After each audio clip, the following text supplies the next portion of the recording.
Welcome to VB tutorial YouTube channel. ಇವತ್ತಿನ ಕ್ಲಾಸಲ್ಲಿ ನಾವು ಕರ್ನಾಟಕ ಇತಿಹಾಸ ನಿಮ್ಮ ಸ್ಪರ್ಧಾತ್ಮಕ ಪರೀಕ್ಷೆಗಳ ದೃಷ್ಟಿಯಿಂದ ಇಲ್ಲಿ ಕರ್ನಾಟಕ ಇತಿಹಾಸದಲ್ಲಿ ನಾವು ಯಾವೆಲ್ಲ ಇಂಪಾರ್ಟೆಂಟ್ ಚಾಪ್ಟರ್ಸ್ ಬರ್ತವೆ, ನೀವು ಏನೆಲ್ಲ ಕಂಟೆಂಟ್ನ ಕವರ್ ಮಾಡಬೇಕು ಅಂತೇಳಿ ನೋಡ್ತಾ ಹೋಗೋಣ. ಓಕೆನಾ? ಇವಾಗ ಫಸ್ಟ್ ಏನಪ್ಪಾ ಅಂತಂದ್ರೆ, ಈ ರಾಜವಂಶಗಳ ಬಗ್ಗೆ ತಿಳ್ಕೊಳ್ಳೋಕೆ ಮುಂಚೆ ಇವಾಗ ಶಿಲಾಯುಗ ಹಾಗೂ ಹರಪ್ಪ ನಾಗರಿಕತೆ ಅಂತ ಬಂದಾಗ ಇಲ್ಲಿ ಪ್ರಮುಖವಾಗಿ ಕರ್ನಾಟಕದಲ್ಲಿ ಇಲ್ಲೆಲ್ಲ ನೆಲೆಗಳಿದ್ವು ಅಂತ ಹೇಳಿ ನಾವು ತಿಳ್ಕೊಬೇಕಾಗುತ್ತೆ. ಇವಾಗ ಉದಾಹರಣೆ ಹೇಳ್ಬೇಕಪ್ಪ ಅಂತಂದ್ರೆ, ಹಳೆ ಶಿಲಾಯುಗ ಅಂತ ಬಂದಾಗ ಹುಣಸಿಗೆ ಆಗಿರ್ಬೋದು, ಹೌದಾ? ಅದೇ ರೀತಿ ನಿಮಗಿಲ್ಲಿ ಕನಗನಹಳ್ಳಿ, ಆಮೇಲೆ ನಾವು ಬ್ರಹ್ಮಗಿರಿ ಇಲ್ಲೆಲ್ಲ ನೋಡ್ತೀವಿ. ಈ ತರ ಎಲ್ಲೆಲ್ಲಿ ನೆಲೆ ಇತ್ತು ಅಂತ ಹೇಳಿ ನಾವು ಪ್ರಮುಖವಾಗಿ ತಿಳ್ಕೊಂತೀವಿ. ಆಮೇಲೆ ಜೈನ ಧರ್ಮ ಯಾವ ರೀತಿ ಇಲ್ಲಿ ಸ್ಪ್ರೆಡ್ ಆಯ್ತು, ಆಮೇಲೆ ಮೌರ್ಯರ ದಕ್ಷಿಣದ ರಾಜಧಾನಿ ಯಾವ್ದಾಗಿತ್ತಪ್ಪ, ಸುವರ್ಣಗಿರಿ, ಈ ರೀತಿ. ಆಮೇಲೆ ಗುಪ್ತರ ಪ್ರಭಾವ ಹೇಗಿತ್ತು, ಈ ತರ ಬ್ರೀಫ್ ಆಗಿ ತಿಳ್ಕೊಂತೀವಿ. ಇನ್ನೊಂದು ನೀವು ಇಲ್ಲಿ ಏನು ಪ್ರಮುಖವಾಗಿ ಗಮನಿಸ್ಬೇಕಪ್ಪ ಅಂತಂದ್ರೆ, ಇಲ್ಲಿ ನೋಡಿ ನಮ್ಮ ಭಾರತ ದೇಶ ಇದೆಯಲ್ಲ, ಇದನ್ನ ನಾವಿಲ್ಲಿ ನಾರ್ತ್ ಮತ್ತು ಸೌತ್ ಅಂತ ಡಿವೈಡ್ ಮಾಡಿದಾಗ ನಮ್ಮ ಈ ಉತ್ತರ ಭಾರತ ಏನಿದೆ ಅಲ್ಲ, ಇದು ಪ್ರಮುಖವಾಗಿ ಭೂಪ್ರದೇಶಗಳಿಂದ ಸುತ್ತುವರೆದಿದೆ, north Bharat. But southern India ಐತಲ್ಲ, ಇಲ್ಲಿ ಸಮುದ್ರಗಳಿಂದ ಸುತ್ತುವರೆದಿದೆ. ಆವಾಗ ವಿದೇಶಿ ದಾಳಿ ಆಗಿರ್ಬೋದು, ಆಕ್ರಮಣ, ಇವೆಲ್ಲ ಇಲ್ಲಿ ನಮಗೆ ನಾರ್ತ್ ಇಂಡಿಯಾದಲ್ಲಿ ತುಂಬಾ ಆಗಿರೋದು, ಹೌದಾ? ಆದ್ರಿಂದ ಅಲ್ಲಿ ಪ್ರಮುಖ ಸಾಮ್ರಾಜ್ಯಗಳು ಆಳ್ವಿಕೆ ನಾವು ನೋಡ್ತೀವಿ. ಸಾಮ್ರಾಜ್ಯಗಳು ಅಂತ ಬಂದಾಗ ಇವಾಗ ನೋಡಿ, ಮೌರ್ಯರಾಗಿರ್ಬೋದು, ಗುಪ್ತರು, ದೆಹಲಿ ಸುಲ್ತಾನರು, ಮೊಘಲ್ಸು, ಈ ತರ ಪ್ರಮುಖ ಸಾಮ್ರಾಜ್ಯಗಳು ನಮ್ಮ ಉತ್ತರ ಭಾರತದಲ್ಲಿ ಆಡಳಿತ ಮಾಡಿದ್ದಾರೆ. ಇಲ್ಲಿ ದಕ್ಷಿಣ ಭಾರತ ಅಂತ ಬಂದಾಗ ಇಲ್ಲಿ ಮೂರು ಕಡೆ ಸಮುದ್ರ, ಪ್ರಮುಖವಾಗಿ ಸಮುದ್ರಗಳು ಸುತ್ತುವರೆದಿರೋದ್ರಿಂದ ಇಲ್ಲಿ ವಿದೇಶಿ ದಾಳಿಯಾಗಿ ಕಡಿಮೆಗಳಾಗಿದ್ವು. ಇಲ್ಲಿ ಆದಷ್ಟು ಸ್ಥಳೀಯ ಮಟ್ಟದಲ್ಲಿ ರೀಜನಲ್ ಲೆವೆಲ್ ಅಲ್ಲಿ ಇರುವಂತಹ ಪ್ರಾಂತೀಯ ಆಡಳಿತಗಳು ತುಂಬಾ ಇದ್ವು. ಇವ್ರ ಮಧ್ಯೆನೆ ಯುದ್ಧಗಳಾಗ್ತಾ ಇದ್ವು, ಘರ್ಷಣೆಗಳಾಗ್ತಾ ಇದ್ವು. ಇಲ್ಲಿ ಅಧಿಕ ಮಟ್ಟದ ಸಾಮ್ರಾಜ್ಯಗಳ ಪ್ರಭಾವ ಕಡಿಮೆ. ಈ ಕಡೆ ಸಾಮ್ರಾಜ್ಯಗಳು ಏನಿದ್ವಲ್ಲ, ಅವು ಈ ಕಡೆ ದಾಳಿ ಮಾಡ್ಬೇಕಪ್ಪ ಅಂದ್ರೂ ಕೂಡ ಇಲ್ಲಿ ವಿಂಧ್ಯ ಪರ್ವತಗಳ ಅಡಚಣೆ ಇತ್ತು, ಈ ಕಡೆ ಬಂದು ಇವರಿಗೆ ದಾಳಿ ಮಾಡಕ್ಕೆ ಇವು ಅಡ್ಡಿ ಬರ್ತಾ ಇದ್ವು. ಆದ್ರಿಂದ ಅವರು ಆಲ್ಮೋಸ್ಟ್ ಇಲ್ಲಿದ್ದ ಈ ಕಡೆನೆ ಆಡಳಿತಗಳಿದ್ವು. ಕೆಲವೊಂದು ಪ್ರದೇಶಗಳು ಈ ಮೌರ್ಯರು, ಗುಪ್ತರು ಅಂತ ಬಂದಾಗ, ಅಥವಾ ಮೊಘಲ್ಸ್ ಅಂತ ಬಂದಾಗ ಈ ಕಡೆ ಇಲ್ಲಿವರೆಗೂ ಬಂದಿರೋದು ಉಂಟು. ಹಾಗಂತೇಳಿ ಕಂಪ್ಲೀಟ್ ಇವು ಏನು ಸೇಫ್ ಆಗಿದ್ವು ಅಂತ ಹೇಳಲ್ಲ. ಬಟ್ ಅಧಿಕ ಪ್ರಮಾಣ ಇದ್ದಿದ್ದು ಇಲ್ಲಿ ನಮ್ಮ ಉತ್ತರ ಭಾರತದಲ್ಲಿ ಅಂತ ಹೇಳ್ಬೋದು. ಇವಾಗ ಇಲ್ಲಿ ಪ್ರಮುಖವಾಗಿ ನಾವು ಕರ್ನಾಟಕ ಹಿಸ್ಟ್ರಿ ಅಂತ ನೋಡಿದಾಗ ಪ್ರಮುಖ ರಾಜವಂಶಗಳನ್ನ ಯಾವೆಲ್ಲ ನೋಡ್ತಾ ಹೋಗ್ತವಪ್ಪ ಅಂತಂದ್ರೆ, ಅವಾಗಿನ ಮೌರ್ಯ ಕಾಲದ ಸಾಮ್ರಾಜ್ಯ ಏನಿತ್ತಲ್ಲ, ಅವರ ಸಾಮಂತ ರಾಜರಾಗಿರ್ತಕ್ಕಂಥ ಶಾತವಾಹನರು. ಇವರು ಸಾಮಾನ್ಯ ಶಕ ಪೂರ್ವ, ಹೌದಾ? ಕ್ರಿಸ್ತ ಪೂರ್ವ 230ರಿಂದ 220 ಇದು ಇವ್ರದ್ದು ಟೈಮ್ ಲೈನ್ ಆಗಿರುತ್ತೆ. ಇಲ್ಲಿ ನಾನು ಎಲ್ಲಾ ವಂಶಗಳ ಟೈಮ್ ಲೈನ್ ಅನ್ನು ಕೊಟ್ಟಿದ್ದೇನೆ. ಇವುಗಳು ಕ್ರೊನಾಲಜಿಕಲಿ ಯಾವ್ಯಾವ ವಂಶಗಳು ಬಂದವು ಕರ್ನಾಟಕ ಇತಿಹಾಸದಲ್ಲಿ ಅಂತ ಹೇಳಿ. ಇವರು ಮೌರ್ಯರ ಸಾಮಂತ ರಾಜರಾಗಿದ್ದು, ನೆಕ್ಸ್ಟ್ ಮೌರ್ಯರ ಅವನತಿ ನಂತರ ಸ್ವತಂತ್ರವಾಗಿ ಆಡಳಿತ ಪ್ರಾರಂಭ ಮಾಡ್ತಾರೆ ನಮ್ಮ ದಕ್ಷಿಣ ಭಾರತದಲ್ಲಿ, ಹೌದಾ? ಇದು ಪ್ರಥಮವಾಗಿ ಮೌರ್ಯ ವಂಶ. ಆದ್ರೆ ನೆಕ್ಸ್ಟ್ ಕನ್ನಡದ ಮೊದಲ ರಾಜವಂಶ ಅಂತ ಕರ್ಸ್ಕೊಂಡ ಕದಂಬ ವಂಶ ಬರುತ್ತೆ. ಅವರ ನಂತರ ಸುದೀರ್ಘವಾಗಿ ಆಡಳಿತ ಮಾಡ್ತಿರ್ತಕ್ಕಂತಹ ಗಂಗರು ಬರ್ತಾರೆ. ಕರ್ನಾಟಕದಲ್ಲಿ ಸುದೀರ್ಘವಾಗಿ ಒಂದು 650 700 ವರ್ಷ ಆಡಳಿತ ಮಾಡಿದ್ದು ಯಾರಪ್ಪ ಅಂತಂದ್ರೆ ಈ ಗಂಗರು ಬರ್ತಾರೆ, ಹೌದಾ? ಇದು 1000 ಆಗ್ಬೇಕು. ನೆಕ್ಸ್ಟ್ ಪಲ್ಲವರು, ಈ ಕಡೆ ತಮಿಳುನಾಡು ಈ ಕಡೆ ಎಲ್ಲ ಬಂದಾಗ ಪಲ್ಲವರ ಆಡಳಿತ ಇತ್ತು. ಆಮೇಲೆ ಬಾದಾಮಿ ಚಾಲುಕ್ಯರ ಆಡಳಿತ. ಆಮೇಲೆ ನಂತರ ನಿಮಗೆ ಚೋಳರು, ತಮಿಳುನಾಡಲ್ಲಿ ಮತ್ತೆ ಇನ್ನೊಬ್ಬ ಪ್ರಮುಖ ರಾಜವಂಶ ಇತ್ತಪ್ಪ ಅಂತಂದ್ರೆ ಚೋಳರು ಅಂತ ಬರ್ತಾರೆ. ಆಮೇಲೆ ರಾಷ್ಟ್ರಕೂಟರು, ಇವರು ಗುಪ್ತರ ಸಾಮ್ರಾಜ್ಯ ಅವನತಿ ಆದ್ಮೇಲೆ ಪ್ರಮುಖವಾಗಿ ಅವರ ಅಧೀನದಲ್ಲಿದ್ದ ಸಾಮಂತ ರಾಜ್ಯರಲ್ಲಿ ಸ್ವತಂತ್ರವಾಗಿ ಆಡಳಿತ ಪ್ರಾರಂಭ ಮಾಡಿದವರು ಯಾರಪ್ಪ ಅಂತಂದ್ರೆ ರಾಷ್ಟ್ರಕೂಟರು ಬರ್ತಾರೆ. ಆಮೇಲೆ ಕಲ್ಯಾಣಿ ಚಾಲುಕ್ಯರು, ಆಮೇಲೆ ಹೊಯ್ಸಳರು ಬರ್ತಾರೆ. ಆಮೇಲೆ ನಿಮಗೆ ದೆಹಲಿ ಸುಲ್ತಾನರ ಕಾಲದಲ್ಲಿ ನಮ್ಮ ದಕ್ಷಿಣ ಭಾರತದಲ್ಲಿ ಇದ್ದಂತವ್ರು ಯಾರಪ್ಪ ಅಂತಂದ್ರೆ ವಿಜಯನಗರ ಸಾಮ್ರಾಜ್ಯ ಪ್ರಾರಂಭವಾಗುತ್ತೆ ಆಡಳಿತ ಮಾಡಕ್ಕೆ. ಆಮೇಲೆ ಬಹುಮನಿ ಆದಿಲ್ ಶಾಹಿಗಳು, ಏನ್ ಇವೆಲ್ಲ ರಾಜವಂಶಗಳಿದಾವಲ್ಲ, ಈ ರಾಜವಂಶಗಳು ಪ್ರಮುಖವಾಗಿ ಕರ್ನಾಟಕದಲ್ಲಿ ಆಡಳಿತ ಮಾಡಿರೋದು.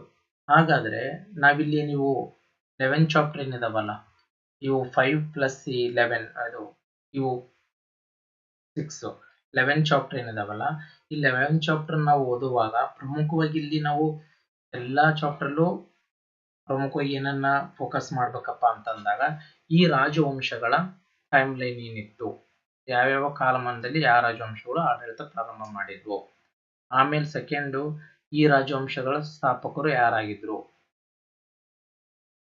ಆಮೇಲೆ ಈ ರಾಜವಂಶಗಳ ರಾಜಧಾನಿ ಯಾವ್ದಾಗಿತ್ತು, ಆಮೇಲೆ ರಾಜಧಾನಿಗಳು ಬದಲಾಗಿದ್ರೆ ಯಾವ ರಾಜಧಾನಿಗೆ ಬದಲಾಯಿತು, ಆಮೇಲೆ ಇವರ ಲಾಂಛನಗಳು ಏನಾಗಿತ್ತು, ಆಮೇಲೆ ಇಲ್ಲಿ ಯಾರೆಲ್ಲ ಪ್ರಮುಖ ರಾಜರು ಬರ್ತಾರೆ, ಹೌದಾ, ಆಮೇಲೆ ಪ್ರಮುಖ ಯುದ್ಧಗಳು ಯಾವೆಲ್ಲ ಆಯ್ದ್ವು, ಯಾವ ರಾಜರ ನಡುವೆ ಏನೆಲ್ಲ ಪ್ರಮುಖ ಯುದ್ಧಗಳಾದ್ವು, ನಂತರ ಇಲ್ಲಿ ರಾಜರಿಗೆ ಇದ್ದಂತಹ ಬಿರುದುಗಳು, ಏನೆಲ್ಲ ಪ್ರಮುಖ ಬಿರುದುಗಳಿದ್ವು ರಾಜರುಗಳಿಗೆ, ಆಮೇಲೆ ಇವರು ಯಾವ ಧರ್ಮ ಪಾಲನೆ ಮಾಡ್ತಾ ಇದ್ರು, ಯಾವ ಧರ್ಮ ಪ್ರಚಾರ ಮಾಡಿದ್ರು, ಯಾವ ಧರ್ಮಗಳ ರಕ್ಷಣೆ ಮಾಡಿದ್ರು ಅಂತ ನೋಡ್ಬೇಕು. ಆಮೇಲೆ ಇವರು ಸಾಮಾಜಿಕವಾಗಿ, ಆರ್ಥಿಕವಾಗಿ ಹಾಗೂ ರಾಜಕೀಯವಾಗಿ ಏನೆಲ್ಲ ಬದಲಾವಣೆಗಳನ್ನ ತಂದ್ರು ತಮ್ಮ ಆಡಳಿತದಲ್ಲಿ ಅನ್ನ ನೋಡ್ತೀವಿ. ಆಮೇಲೆ ಇವರು ಸಾಹಿತ್ಯ, ಶಿಕ್ಷಣ, ಪ್ರಮುಖವಾಗಿ ಕಲೆ ಮತ್ತು ವಾಸ್ತುಶಿಲ್ಪಕ್ಕೆ ಏನೆಲ್ಲ ಕೊಡುಗೆಗಳನ್ನು ನೀಡಿದ್ರು. ಇವಿಷ್ಟು ನಾವಿಲ್ಲಿ ಈ 11 ಚಾಪ್ಟರ್ ಏನಿದಾವಲ್ಲ ಇಷ್ಟರಲ್ಲೂ ಪ್ರಮುಖವಾಗಿ ಈ ಸಬ್ ಹೆಡ್ಡಿಂಗ್ ಒಳಗಡೆ ಕವರ್ ಮಾಡಬೇಕು. ಇವುಗಳನ್ನೆಲ್ಲ ಪ್ರಮುಖವಾಗಿ ತಿಳ್ಕೊಬೇಕು, ಈ ಎಲ್ಲ ಕಂಟೆಂಟ್ಗಳನ್ನ. ಆಯ್ತಾ? ಇದಾದ್ಮೇಲೆ ನಮಗೆ ನೆಕ್ಸ್ಟ್ ಪಾರ್ಟ್ ಬಿ ಅಂತ ಬಂದಾಗ ಇಲ್ಲಿ ಮೈಸೂರು ಒಡೆಯರ್ ಅಂತ ಬರ್ತಾರೆ. ನಮಗೆ ಮೈಸೂರು ಒಡೆಯರ್ ಅಂತಂದ್ರೆ ಈ ಮೈಸೂರು ಒಡೆಯರು ಪ್ರಾರಂಭವಾಗಿದ್ದು ಪ್ರಮುಖವಾಗಿ 1399 1947 ಇಲ್ಲಿದ್ದ ಪ್ರಾರಂಭವಾದರೂ ಕೂಡ ಈ ಮೈಸೂರು ಒಡೆಯರಲ್ಲಿ ಫಸ್ಟು ನಮಗೆ 1ನೇ ರಾಜ ಒಡೆಯರು, ಇಲ್ಲಿ ಒಡೆಯರ ಆಡಳಿತ ಪ್ರಾರಂಭವಾಗಿತ್ತು 1578. ಆಮೇಲೆ ಕೊನೆಯದಾಗಿ ನಮಗೆ ಜಯಚಾಮರಾಜ ಒಡೆಯರು 1947ರವರೆಗೂ. ಇವರು ನಮ್ಮ ಕರ್ನಾಟಕ ರಾಜ್ಯದ ಪ್ರಥಮ ರಾಜ್ಯಪಾಲರು ಕೂಡ ಆಗಿರ್ತಾರೆ ಆ ಟೈಮಲ್ಲಿ. ಇಲ್ಲಿ ಒಡೆಯರ ಆಡಳಿತ ಒಂದ್ ಕಡೆ ಆದ್ರೆ ಯಾವೆಲ್ಲ ಒಡೆಯರು ಬಂದ್ರು ಅಂತ ಹೇಳಿ ತಿಳ್ಕೊಂತೀವಿ. ಆಮೇಲೆ ಕಮಿಷನರ್ ಆಳ್ವಿಕೆ ಬರುತ್ತೆ ಇಲ್ಲಿ 1831ರಿಂದ 1881ರವರೆಗೂ. ಓಕೆನಾ? ಯಾರೆಲ್ಲ ಕಮಿಷನರ್ ಬಂದ್ರು ಅಂತ ಹೇಳಿ ನಾವಿಲ್ಲಿ ತಿಳ್ಕೊಬೇಕಾಗುತ್ತಾ. ಪ್ರಮುಖವಾಗಿ ನಮಗೆ ಇಲ್ಲಿ ಯಾರಪ್ಪ ಬರ್ತಾರೆ, ಕಬ್ಬನ್ ಹಾಗೂ ಬೌರಿಂಗ್ ಇವ್ರ ಬಗ್ಗೆ. ಅದೇ ರೀತಿ ನಮಗೆ ಇಲ್ಲಿ ದಿವಾನ್ರ ಆಡಳಿತ ಬರುತ್ತ. ದಿವಾನ್ರು ಅಂತ ಬಂದಾಗ ಇಲ್ಲಿ ಯಾರೆಲ್ಲ ದಿವಾನ್ರ ಆಡಳಿತ ಮಾಡಿದ್ರು, ಇದು 1881ರಿಂದ 1949ರವರೆಗೂ. ಈಗ ಸಿ ರಂಗಚಾರುಲ್ ಬರ್ತಾರೆ, ಆಮೇಲೆ ಕೆ ಶೇಷಾದ್ರಿ ಅವರು, ಆಮೇಲೆ ನಮ್ಮ ಸರ್ ವಿಶ್ವೇಶ್ವರಯ್ಯ, ಇವರೆಲ್ಲ ಏನೆಲ್ಲ ಕೊಡುಗೆ ನೀಡಿದ್ರು, ಏನೆಲ್ಲ ಸುಧಾರಣೆಗಳು ತಂದ್ರು ಅಂತೇಳಿ ಮೈಸೂರು ಒಡೆಯರ್ ಅಂತ ಚಾಪ್ಟರ್ ಬಂದಾಗ ಪ್ರಮುಖವಾಗಿ ನಾವು ಈ 3 ಸಬ್ ಹೆಡ್ಡಿಂಗ್ ಅಲ್ಲಿ ಸ್ಟಡಿ ಮಾಡಬೇಕಾಗುತ್ತ. ಹೌದಾ? ಇದಾದ್ಮೇಲೆ ನಮಗೆ ಸ್ವಾತಂತ್ರ್ಯ ಹೋರಾಟದಲ್ಲಿ ಕರ್ನಾಟಕ. ಹಾಗಾದ್ರೆ ಸ್ವಾತಂತ್ರ್ಯ ಹೋರಾಟಕ್ಕೆ ಕರ್ನಾಟಕದ ಕೊಡುಗೆ ಏನಾಗಿತ್ತಪ್ಪ ಅಂತ ನಾವಿಲ್ಲಿ ನೋಡ್ಬೇಕು. ಪ್ರಮುಖವಾಗಿ ಸ್ವಾತಂತ್ರ್ಯ ಹೋರಾಟ ಅಂತ ಬಂದಾಗ ಇಲ್ಲಿ ನಮಗೆ ಆಂಗ್ಲೋ ಮೈಸೂರು ಯುದ್ಧಗಳು ಅಂತ ನಡೀತವೆ. ಹೌದಾ? ಆಂಗ್ಲೋ ಮೈಸೂರು ಯುದ್ಧ ಯಾರ ನಡುವೆ, ಅವಾಗ ಹೈದರ್ ಅಲಿ ಆಗಿರ್ಬೋದು, ಹೈದರ್ ಅಲಿ, ಟಿಪ್ಪು ಅವ್ರ ಮಗ ಟಿಪ್ಪು ಸುಲ್ತಾನ್, ಇವರ ಟೈಮಲ್ಲಿ ಏನೆಲ್ಲ ಸ್ವಾತಂತ್ರ್ಯ ಹೋರಾಟ ಆಯಿತು ಅಂತ ಹೇಳಿ ನೋಡ್ತೇವೆ. ಅದಾದ್ಮೇಲೆ ಪ್ರಮುಖ ದಂಗೆಗಳು ಏನೆಲ್ಲ ಆದ್ವು, ಏನೆಲ್ಲ ದಂಗೆಗಳಾದ್ವು. ಇವಾಗ ನಮಗೆ 1824ರಾಗ ಕಿತ್ತೂರು ದಂಗೆ ಅಂತ ಆಯಿತು, ಕಿತ್ತೂರು ರಾಣಿ ಚೆನ್ನಮ್ಮ, ಸಂಗೊಳ್ಳಿ ರಾಯಣ್ಣ ಇವ್ರದ್ದು. ನೆಕ್ಸ್ಟ್ ನಮಗೆ 1834ರಲ್ಲಿ ಕೊಡಗು ಬಂಡಾಯ ಅಂತ ಆಗುತ್ತಾ. ಆಮೇಲೆ ನಮಗ ಇವರು 1857ರಲ್ಲಿ ನಮ್ಮ ಕರ್ನಾಟಕದ ಕೊಡುಗೆ ಏನಾಗಿತ್ತು, ಇಲ್ಲಿ ಯಾವ ರೀತಿ ಪಾರ್ಟಿಸಿಪೇಟ್ ಮಾಡಿದ್ರು ಅಂತೇಳಿ ನಾವು ನೋಡ್ತಾ ಹೋಗ್ತೀವಿ. ಆಮೇಲೆ ಈಗ ಸ್ವಾತಂತ್ರ್ಯ ಚಳವಳಿ ಅಂತ ಬಂದಾಗ ಉಪ್ಪಿನ ಸತ್ಯಾಗ್ರಹದಲ್ಲಿ ಪಾಲ್ಗೊಳ್ಳುವಿಕೆ ಹೇಗಿತ್ತು, ಆಮೇಲೆ ಕಾನೂನು ಭಂಗ ಚಳವಳಿ ಅಂತ ಬಂತಲ್ಲ, ಅದರಲ್ಲಿ ನಮ್ಮ ಕರ್ನಾಟಕ ಪಾರ್ಟಿಸಿಪೇಟ್ ಹೇಗೆ ಮಾಡ್ತು, ಆಮೇಲೆ 1924ರ ಕಾಂಗ್ರೆಸ್ ಅಧಿವೇಶನ, ಇಂಡಿಯನ್ ನ್ಯಾಷನಲ್ ಕಾಂಗ್ರೆಸ್, ಇದ್ರ ಬಗ್ಗೆ ತಿಳ್ಕೊಂತೀವಿ. ಹೌದಾ, ಇವಿಷ್ಟನ್ನ ನಾವು ಸ್ವಾತಂತ್ರ್ಯ ಹೋರಾಟ ಅಂತ ಬಂದಾಗ, ಆಮೇಲೆ ಇವಾಗ ಶಿವಪರ ಧ್ವಜ ಸತ್ಯಾಗ್ರಹ ಆಗಿರುತ್ತ, ಆಮೇಲೆ ವಿಧುರಾಶ್ವತ್ಥ ಅಂತ ಹೇಳಾಗುತ್ತ, ಕರ್ನಾಟಕದ ಜಲಿಯನ್ ವಾಲಾಬಾಗ್ ದುರಂತ ಅಂತ ಕರಿತೀವಿ ವಿಧುರಾಶ್ವತ್ಥನ, ಆಮೇಲೆ ಈಸೂರು ದಂಗೆ, ಇವುಗಳನ್ನೆಲ್ಲ ನಾವಿಲ್ಲಿ ಸ್ಟಡಿ ಮಾಡ್ಬೇಕಾಗುತ್ತ ಸ್ವಾತಂತ್ರ್ಯ ಹೋರಾಟದಲ್ಲಿ ಕರ್ನಾಟಕ ಅಂತ ಬಂದಾಗ. ಹೌದಾ, ಆಮೇಲೆ ಕರ್ನಾಟಕದ ಏಕೀಕರಣ ಅಂತ ಬಂದಾಗ, ಇವಾಗ ಸ್ವತಂತ್ರ ಪೂರ್ವದಲ್ಲಿ ನಮ್ಮ ಕರ್ನಾಟಕ ಏನಿದೆಯಲ್ಲ, ಇದು ಹಲವು ಪ್ರಾಂತೀಯ ಮತ್ತು ಸಂಸ್ಥಾನಗಳ ಅಧೀನದಲ್ಲಿ ಆಡಳಿತಕ್ಕೆ ಒಳಗಾಗಿತ್ತು. ಅದು ಯಾವುದ್ಯಾವುದಪ್ಪ ಪ್ರಮುಖವಾಗಿ ನಮ್ಮ ಕರ್ನಾಟಕ ಪ್ರಾಂತೀಯ ಮತ್ತು ಸ್ಥಳೀಯ ಮಟ್ಟದಲ್ಲಿ ಆಡಳಿತಕ್ಕೆ ಒಳಗಾಗಿತ್ತು ಅಂತ ಹೇಳಿ ನಾವಿಲ್ಲಿ ನೋಡ್ಬೇಕಾಗುತ್ತೆ ಫಸ್ಟ್. ಆಮೇಲೆ ಅವುಗಳಿಂದ ಮುಕ್ತವಾಗಿ ಕರ್ನಾಟಕ ಏಕೀಕರಣಕ್ಕೆ ಯಾವ ರೀತಿ ಹೋರಾಟ ಪ್ರಾರಂಭವಾಯಿತು ಅಂತಂದೇಳಿ ನಾವು ನೋಡ್ಬೇಕಾಗುತ್ತ.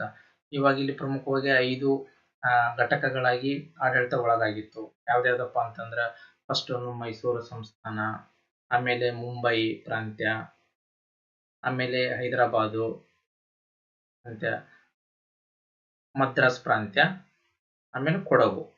ಇಷ್ಟು ಘಟಕಗಳಿಗೆ ನಮ್ಮ ಕರ್ನಾಟಕ ಹರಿದು ಹಂಚಿ ಹೋಗಿತ್ತು. ಇಷ್ಟರ ಅಂಡರಲ್ಲಿ ಆಡಳಿತಕ್ಕೆ ಒಳಗಾಗಿತ್ತು. ಇದೆಲ್ಲ ಕ್ರೋಢೀಕರಣಗೊಂಡು ಏಕೀಕರಣಗೊಂಡು ಮೈಸೂರು ರಾಜ್ಯ ಅಂತ ಬಂತು. ಆಮೇಲೆ ನಮಗ ಕರ್ನಾಟಕ ಅಂತ ಫಾರ್ಮ್ ಆಗಿದ್ದು. ಈ ಪ್ರೊಸೆಸ್ ಹೇಗಾಯ್ತು, ಇದಕ್ಕೆ ಯಾವೆಲ್ಲ ನಾಯಕರು ಕೊಡುಗೆಗಳನ್ನ ನೀಡಿದ್ರು, ಏನೆಲ್ಲ ಸಂಘಟನೆಗಳು ಫಾರ್ಮ್ ಆದವು ಈ ಹೋರಾಟಕ್ಕೆ ಅಂತೇಳಿ ನಾವಿಲ್ಲಿ ನೋಡ್ತೇವೆ.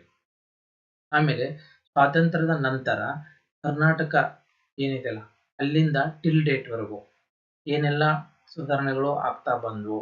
ಈಗ ಸ್ವಾತಂತ್ರ್ಯದ ನಂತರ ರಾಜ್ಯ ಪುನರ್ವಿಂಗಡಣೆ, ಭಾಷಾವಾರು ರಾಜ್ಯ ಪುನರ್ವಿಂಗಡಣೆ ಬೇಡಿಕೆಗಳು ಹೆಚ್ಚಾಗಿದ್ವು. ಹಾಗಾದ್ರೆ ಕರ್ನಾಟಕಕ್ಕೆ ಯಾವ ರೀತಿ ಸ್ಥಾನಮಾನ ಸಿಕ್ತು, ಆಮೇಲೆ ಯಾರೆಲ್ಲ ಇಂಪಾರ್ಟೆಂಟ್ ಇಲ್ಲಿ CMಗಳು ಬಂದ್ರು, ಅವ್ರು ಏನೇನೋ ಆಡಳಿತಾತ್ಮಕವಾಗಿ ಬದಲಾವಣೆಗಳನ್ನ ಮಾಡಿದ್ರು ಅಂತೇಳಿ ನಾವಿಲ್ಲಿ ನೋಡ್ತಾ ಹೋಗ್ತೇವೆ.